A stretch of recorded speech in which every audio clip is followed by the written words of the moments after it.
اگر ہمارا پانی روکا گیا یا اس کا رخ موڑا گیا تو اسے اعلان جنگ سمجھا جائے گا۔ سنتاس معاہدے کو کوئی بھی یک طرفہ طور پر ختم نہیں کر سکتا۔ 3 دریاؤں پر ہمارا حق ہے۔ بھارت کے ساتھ دنیا میں کہیں بھی مذاکرات کے لیے تیار ہیں۔ اب بھارت سے مذاکرات ہوئے تو جامع ہوں گے۔ مسئلہ جموں و کشمیر کے حل کے بغیر امن قائم نہیں ہو سکتا۔ فیلڈ مارشل عاصم منیر کی قیادت میں پاک فوج امن کے لیے کوشاں ہے۔ نائب وزیر اعظم اور وزیر خارجہ اسحاق ڈار کی نیو یارک میں پریس کانفرنس۔ کہا بانی پی ٹی آئی کے خلاف کیسز عدالتی معاملہ ہے، اسرائیل کو تسلیم کرنے کا کوئی منصوبہ نہیں۔ امریکی وزیر خارجہ مارکو روبیو سے تجارت اور ٹیرف پر بھی بات کی۔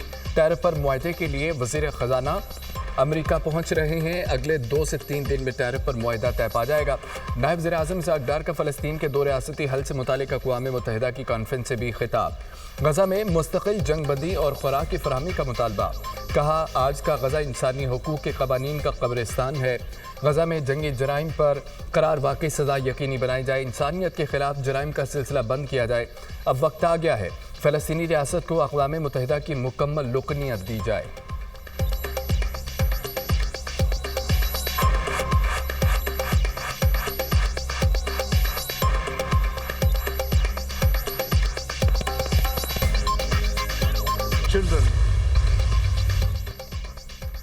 آزاد فلسطینی ریاست کا قیام ناگزیر۔ اقوام متحدہ میں فلسطین کے 2 ریاستی حل پر 3 روزہ عالمی کانفرنس۔ انتونیو گوتریس نے غزہ کی صورتحال تباہ کن قرار دے دی۔ غزہ کی تباہی ناقابل برداشت ہے۔ غزہ کے خاتمے کا کوئی جواز پیش نہیں کیا جا سکتا۔ غزہ کا مسئلہ دنیا کی آنکھوں کے سامنے آ گیا۔ مشرق وسطیٰ میں دیر پا امن کے لیے مسئلہ فلسطین حل کرنا ہوگا۔ موجودہ تنازع خطے کو غیر مستحکم کر رہا ہے۔ سیکرٹری جنرل اقوام متحدہ انتونیو گوتریس کا کانفرنس سے خطاب۔ فلسطینی وزیر اعظم کا غزہ میں فوری جنگ بندی کا مطالبہ۔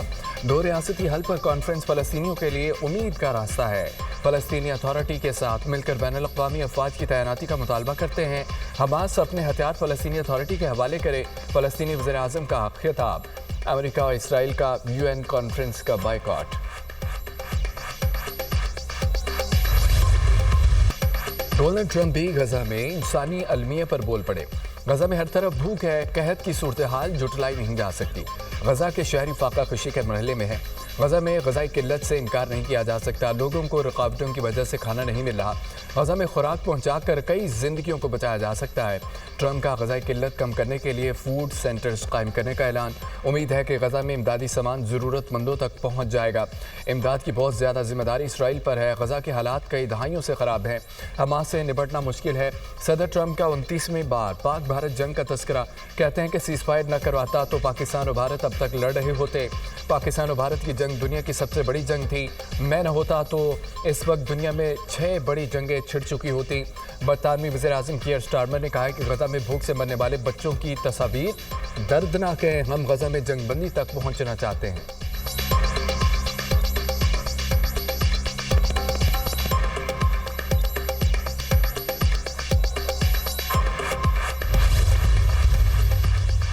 سعودی عرب کا فلسطینی ریاست کے قیام تک اسرائیل کو تسلیم کرنے سے انکار۔ عالمی رائے عامہ اب 2 ریاستی فارمولے کی حمایت میں ہے۔ صدر ٹرمپ کا کردار لازمی ہے، وہ مسئلے کو حل کرا سکتے ہیں۔ آزاد فلسطینی ریاست UN قراردادوں کے مطابق قائم ہوگی۔ سعودی عرب مشرق وسطیٰ میں امن کے عمل کا اہم اور لازمی حصہ ہے۔ سعودی وزیر خارجہ فیصل بن فرحان کی فرانسیسی ہم منصب کے ساتھ مشترکہ پریس کانفرنس۔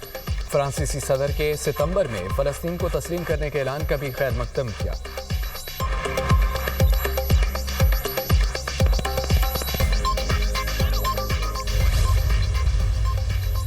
امریکہ اور اسرائیل کا فلسطین کے 2 ریاستی حل سے متعلق اقوام متحدہ کی کانفرنس کا بائیکاٹ۔ کانفرنس غلط وقت پر بلائی گئی، کوئی فائدہ نہیں ہوگا۔ کانفرنس حماس کی حوصلہ افزائی کے لیے منعقد کی گئی۔ امریکہ سفارتکاری کے ذریعے غزہ میں جنگ کا خاتمہ چاہتا ہے۔ ترجمان امریکی محکمہ خارجہ ٹیمی بروس کا بیان۔ کہا مشرق وسطیٰ میں مسئلے کے حل کے لیے شراکت داروں کے ساتھ کام جاری رکھیں گے۔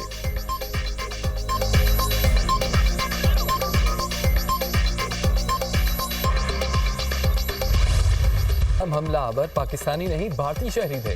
بھارت کے سابق وزیر داخلہ نے پہلگام واقعے میں پاکستان کو کلین چٹ دے دی۔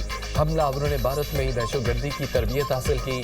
سابق بھارتی وزیر داخلہ چدمبرم کا تہلکہ خیز انکشاف۔ کہا کہ بھارتی حکومت یہ کیوں سمجھتی ہے دہشت گرد پاکستان سے آئے، حملہ آور پاکستان سے آئے تو پھر ثبوت کیوں نہیں پیش کیے گئے۔